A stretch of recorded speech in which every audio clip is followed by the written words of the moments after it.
advice, as well as being a best-selling author, as well as learning from some of the best people in the business, from Myron Golden to Brendan Burchard and everyone in between. So Enoch, thank you so much for taking the time to join us. How are you doing? Absolutely. I'm doing fantastic. Each day is getting better than the last. I'm so glad to be here. Good to see you, So Casey.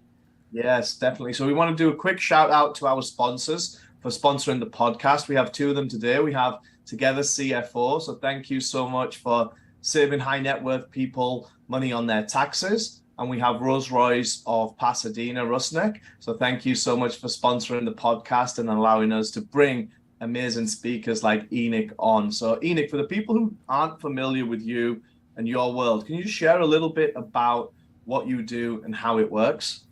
Absolutely. So, what I do is I help mentors to get authors, coaches, speakers, and other high level entrepreneurs to get paid a premium for their advice by especially crafting a signature speech, one presentation that they could share on 3,000 different platforms without losing its power of persuasion.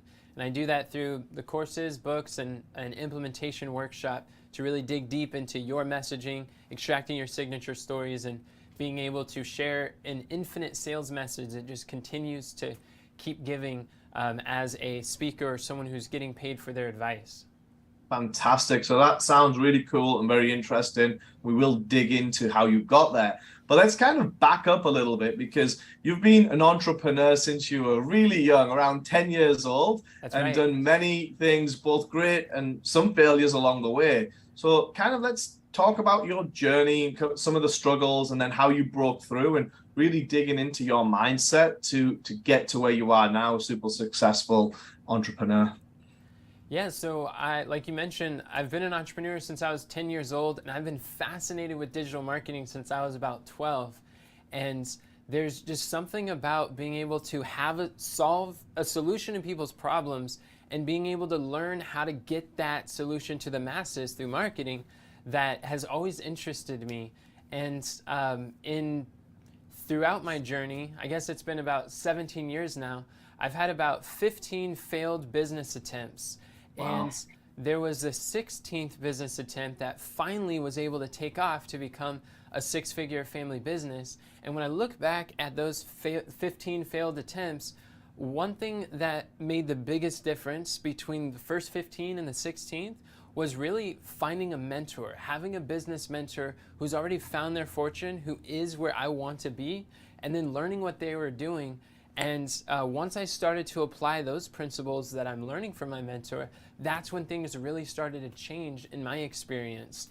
So, Yeah, I think that's some great advice, and Tony Robbins says this a lot as well as many other coaches, mentors, and what have you. Is that find the right person that's been there, done that can accelerate your path to success. That's kind of worn the t-shirt and can help you fast track because they've been through those pains. So that's all good and well, and I think most people have that as an idea. But can you give us some tangible steps on how to find an actual mentor that has been there and done that, and what has worked for you and for your clients in the past? yeah, most definitely. I would say that there is about 5 steps for getting anything that you want in life and finding a mentor. Is number one, you have to get extremely clear on what it is that you want in life. Because without a vision, the people perish. And a lot of people are confused about where they're going, what they want, and the things in life. And really, whatever mentor that is available to you doesn't really matter until you're really clear on where you're going. And then once you get clear on that, number two is to find someone who has the results that you want. So many people take advice from people who don't have those results, or they take advice from, it's like sometimes we have well intended family members that want to give us business or financial advice, and they've never ran a successful company. And that's doomed to repeat some difficult times. So find someone who has the results that you want. And number three, pay them whatever they charge to find out what they did. And that's either going to cost, you're going to pay in time or you're going to pay in money. And if you want to go fast, then you want to pay in money. But if you want to go for free, it's going to cost you your time.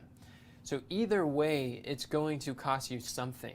But what I have realized is paying with money, with investing in books and courses and masterminds. Those are some really fast ways to accelerate the results that we're looking for. And then number 4 is to do exactly what they did. And I say that exactly because a good mentor is going to give you advice that is counterintuitive to you. Because if it already made sense, you'd already be doing it. So 90% of good advice is not going to, it's going to be counterintuitive. And when we're aware of that, then it really helps following the steps or learning something different. The reason why our mentors have a different result than us is because they have different beliefs. They've done different things. So when we adopt that advice, we're more likely to replicate the success of others. But when we're like, nah, that's not true, it doesn't work that way, then we're going to continue down the same results that we've done. And the definition of insanity is doing the same thing over and over and expecting different results. Nothing changes if nothing changes. So the Absolutely. 4th is to do exactly what they did. And then the 5th is continue until you have the results that you want. And that could take some perseverance, but it's going to be worth it. Absolutely. So some fantastic tips there. And thank you for sharing all 5 of them. I totally agree with you. One of the first things I do every year and then every quarter after that is to have a very clear and defined goal list. I have a vision board. I do visualizations and meditations and have a whole morning routine. So I'm very clear and purposeful on what success looks like for that day, week, month, year, and then all the way out into the next 25 years. So I can really subconsciously bring that into my own awareness. And then some of the other things that you mentioned was to find someone who's been there and done that. Absolutely agree with that. That makes perfect sense, because you don't want to it's better to buy other people's mistakes than make those mistakes yourself. Absolutely. And what are you willing to sacrifice is really what I heard, is because whether it's time or whether it's money, there's always going to be some form of sacrifice to get to that end result. And what are you willing to give up to get there? And the last point was really, really valuable, is don't give up too soon. I think a lot of people were so close to success. Like you mentioned, between your 15th and 16th business, if you hadn't tried, if you gave up at 15, you would never have got to that success at number 16. And look at Colonel Sanders. There's no age limit on this. He went to 1,000+ doors, got a no, and then the next door was a yes. So having that perseverance, I think, was a great word that you used. I really liked a lot of what you mentioned there. So when people are feeling down and they don't have that right environment or they don't have that right mindset, what are some of the things that you've seen people do to kind of snap out of it and get into more of a positive frame of mind? Yeah, one of the things that I find is that a lot of times when people are struggling, most struggling entrepreneurs are looking for answers.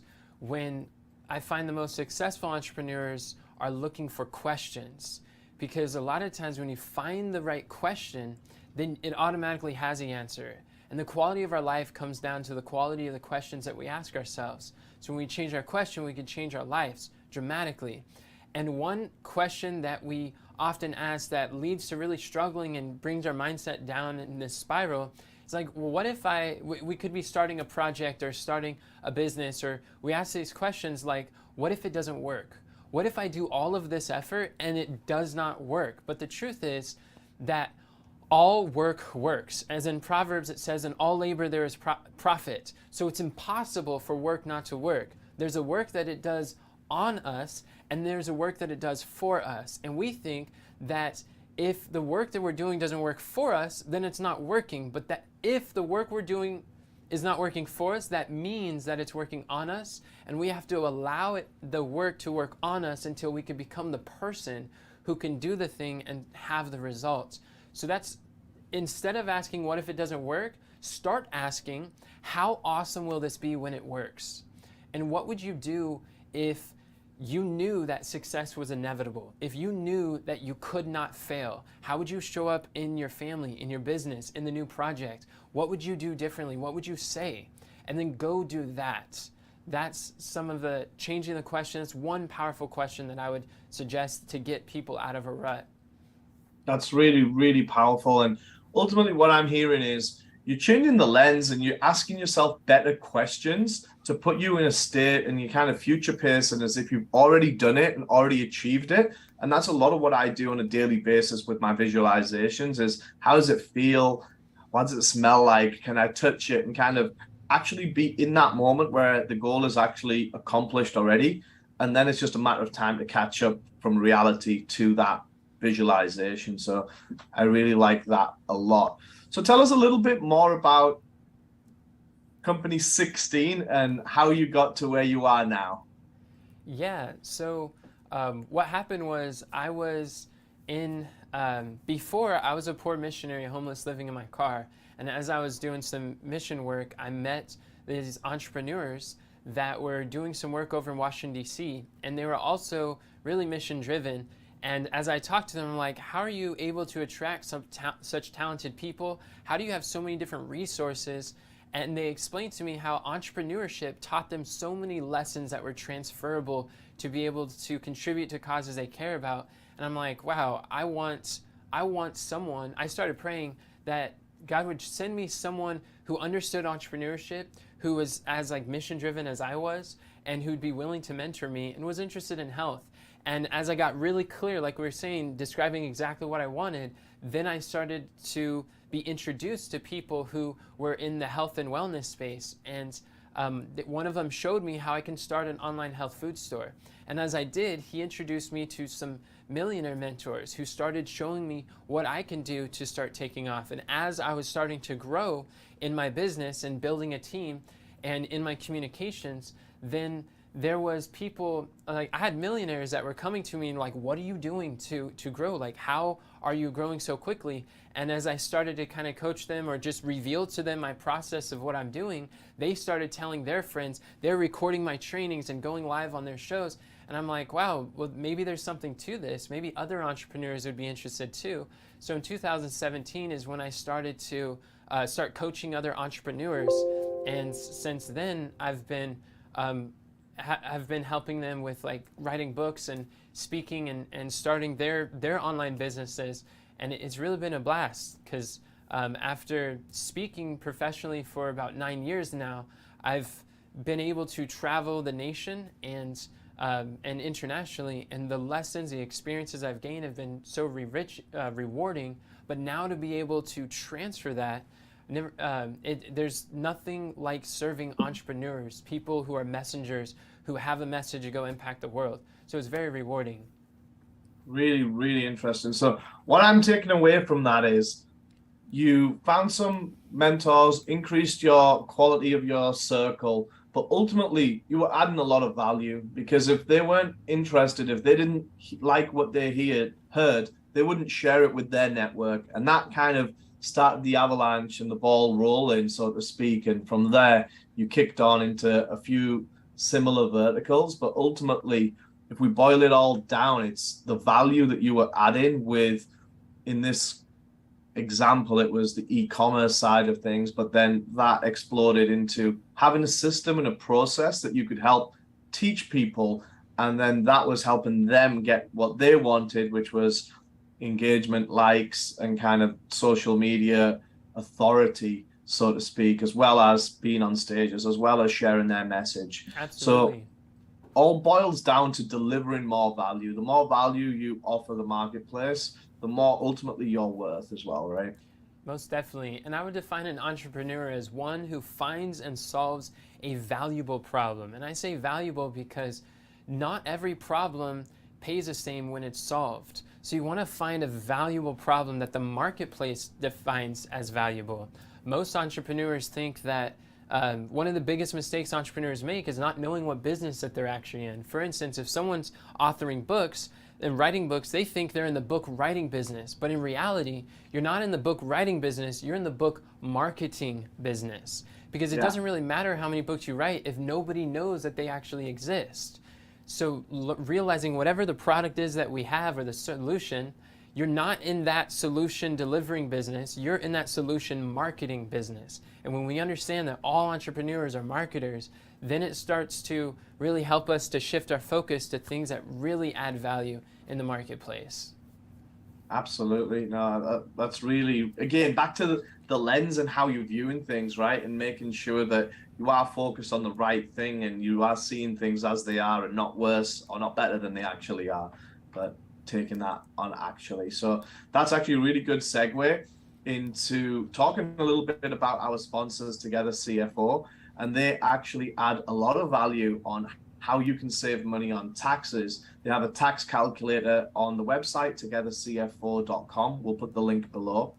And you can see how much you've been overpaying on taxes. Over 95% of people are overpaying on taxes. And this is one great area where you can instantly save money if you're one of those 95%. So go check out their website. Enoch, tell us a little bit more about how people can find you and follow you on social. Yeah, one of the best ways to connect with me is through my book, the best-selling book, I Want to Mentor, Now What Do I Do? It's for authors, coaches, speakers, and other high-level entrepreneurs to show them how they can find a mentor and be a mentor. And if you want to contact me, then go to iwantamentorbook.com and you can grab a copy of the first 3 chapters, and there you'll be able to see how to connect with me on social media as well. iwantamentorbook.com. Okay, iwantamentorbook.com. We'll put the link below as well. And everyone who's stuck around this long, thank you for listening and watching the podcast.